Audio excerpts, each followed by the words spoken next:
neko ne bi mogao da izdrži na jednom mestu toliko.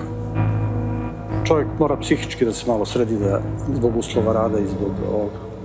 Kad smo ovde nedelju dana, onda nema kuća, nema ničega. Dešava se kući i za dobro i za loše, a mi smo ovde i nema dalje. Ima jedna interesantna priča oko bombardovanja. Srušen je ceo objekat, ovo jedini je ostao zid istočni na kome je bila ikona Svetog Ilije.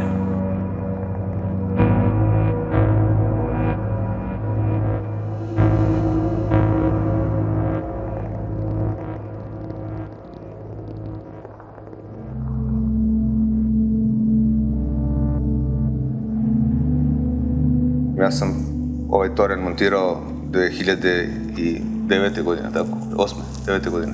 Penjali smo se gore na vrh stuba, to je 100 metara ima. Tirali smo UHF, EHF i FM opremu. Po jedno mesec dana se to radi sigurno. Gore budete ponekad, ja sam bio i jednom preko 10 sati gore, nisam silazio. To je jako uzbudljivo, znači visite s kanapa sa 100 metara, nije baš sve jedno, ne bi svako smeo. I gore je skroz druga temperatura, ako je dole 30 stepeni, gore je 0. Znači gore ste obučeni kao za sneg.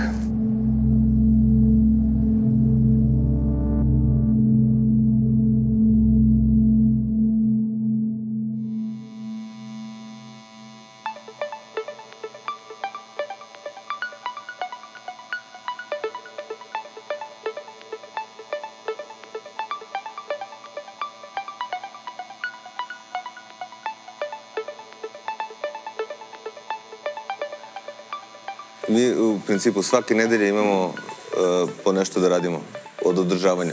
Ove nedelje imamo održavanje FM1, imamo čišćenje svih filtera, imamo merenja svih FM-ova signala, proveravanje rezervnog FM-a, puštanje u rad, gašenje.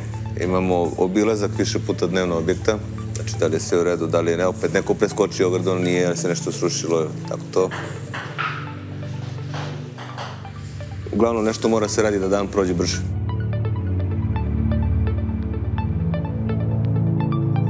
U međuvremenu pratimo fudbal, neki navijamo za Zvezdu, neki navijamo za Partizan, tako.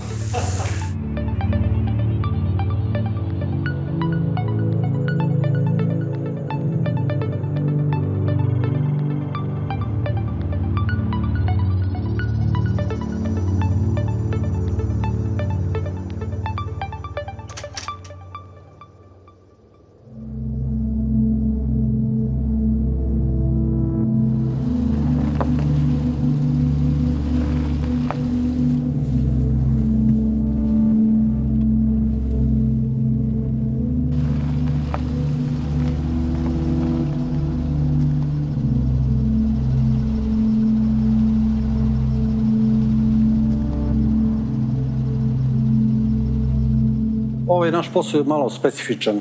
Jeste da nedelju dana budemo ovde, 2 nedelje odmaramo kući. Dosta smo i kući, ali kad smo ovde nedelju dana, onda smo baš vezani za ovu lokaciju ovde.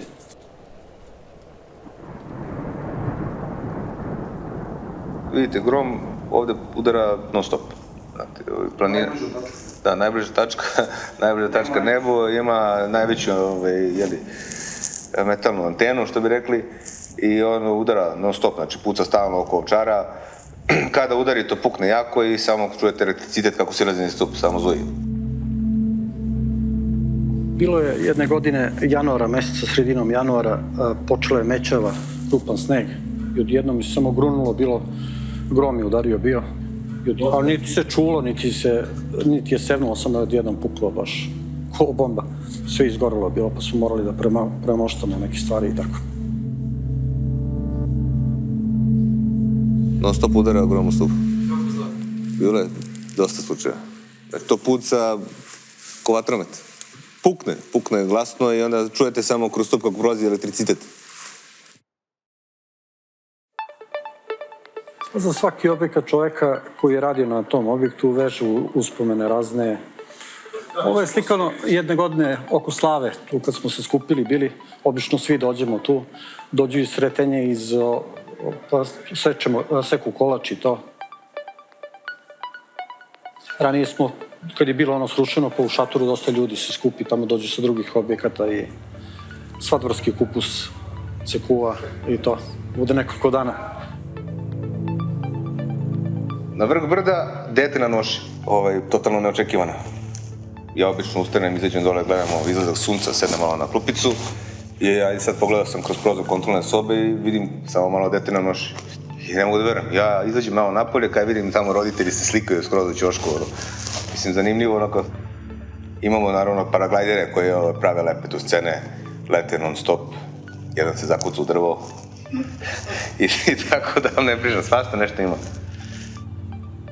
Mada je bilo, pijani se peli i na stup isto.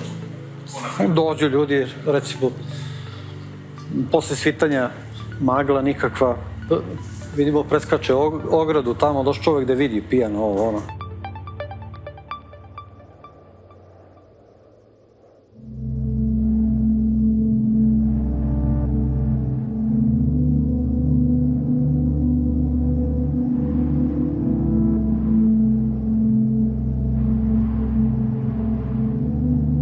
Pa čovek navikne na ovaj režim rada i ovo.